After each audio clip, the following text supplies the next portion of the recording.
Hello, hello, and welcome to the Feed You podcast. I'm Elisa Connor, and I'm your host. I'm bringing you a bonus episode today to talk about the power of your why and how it will change your mindset about your business. I hope you enjoy it. Thanks for tuning in. Welcome to the Feed You podcast, giving you the real scoop on raising your business to new heights. Expert education, inspiration, and motivation to fuel your purpose, your passion, and your profits. Here's your host, Elisa Connor. So we've been talking all about mindset this month on the Feed You podcast, and we have a couple more episodes coming up that we're going to directly deal with how to switch our mindset and do some physical changes and emotional release changes and all those different things. And I wanted to share with you a story that happened to me this summer. I had the opportunity to go to San Francisco on a mission trip with my twins, who are currently 13, going on 14. And when the opportunity arose, I thought, I'm going to go because it'll be a great opportunity for them to learn a little bit about how good they have it, to be quite honest. It was a little bit of a selfish motivation on my part, and I went along because I was, they're 13 and I didn't really feel comfortable having them go with a group without having at least one of their parents there with them. So I ended up going on the trip. And I tell you this backstory for a reason, because I didn't really think I was going to get that much out of it. I've done quite a bit of mission work, and I've done a lot of volunteering, and I'm pretty aware of what the world looks like out there for those that don't have the benefits that I have and the luxuries that I have of, owning my own home, having my own business, driving my own car, all the things that some of us take for granted. And there was a day that we went, so we spent several days doing different types of mission work in different parts of the city. And towards the end of the trip, so the last couple of days, we went to the roughest part of San Francisco, which is the Tenderloin District. If you haven't heard of the Tenderloin District, it is the area of San Francisco that has the highest crime, the highest amount of homelessness, and the highest amount of poverty. And we had to be at the Kroc Center, which is that I'll get to that a little bit in later in the story, but we had to be there really early in the morning.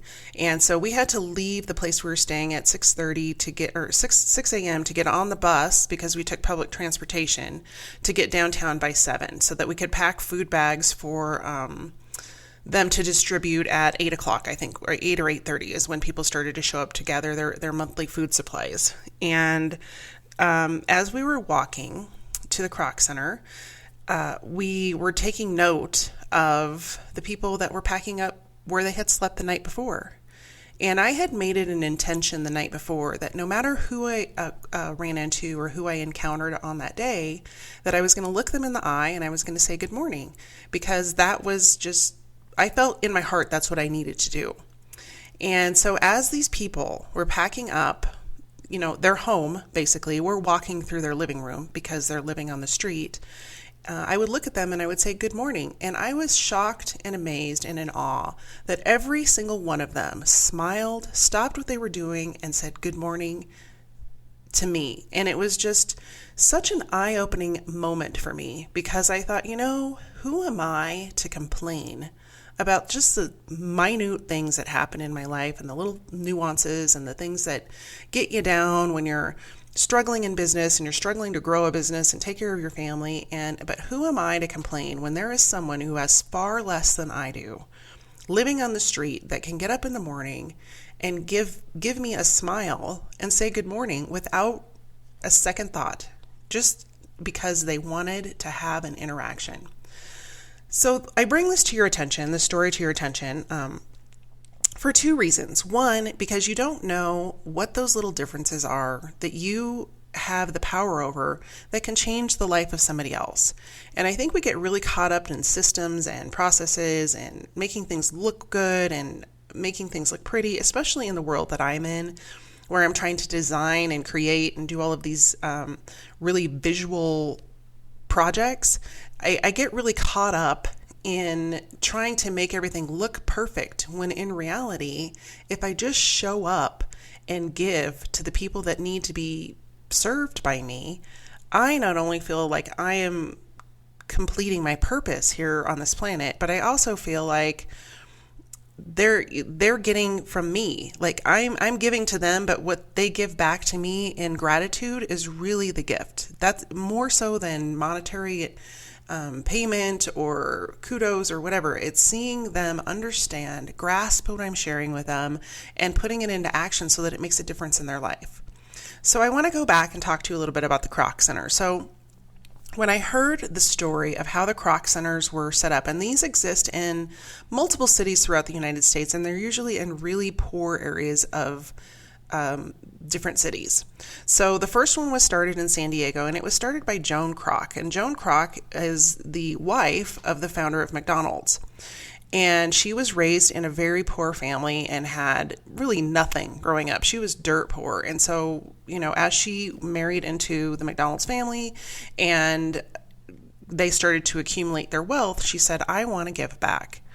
And so before she passed away, she donated a large sum of money to create this first Kroc Center in San Diego. And what the Kroc Centers are is a place for kids to go and feel safe after school.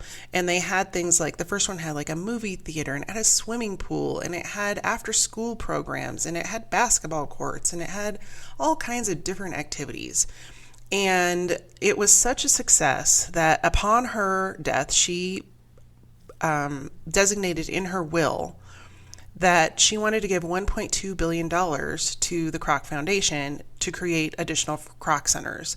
And I just sat back, and that number just really sat in my soul. I was like, oh my gosh, she has impacted so many people with that gift, because now there are Kroc Centers in places like Chicago and San Francisco and other areas of the country that really have a lot of poverty and kids in situations where they don't feel safe to be outside, but they can't really go home because their parents aren't there.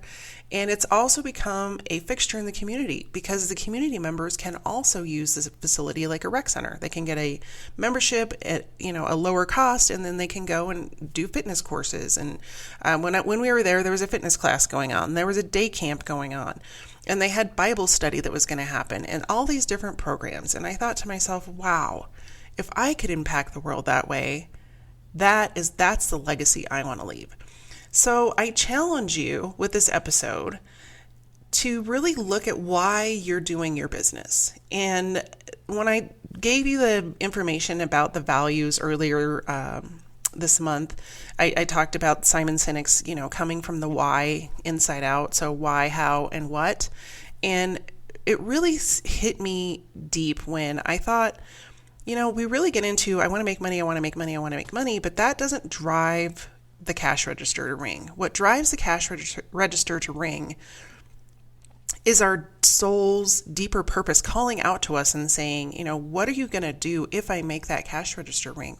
Really, what is the point of accumulating all this money if you aren't changing the world and leaving a legacy?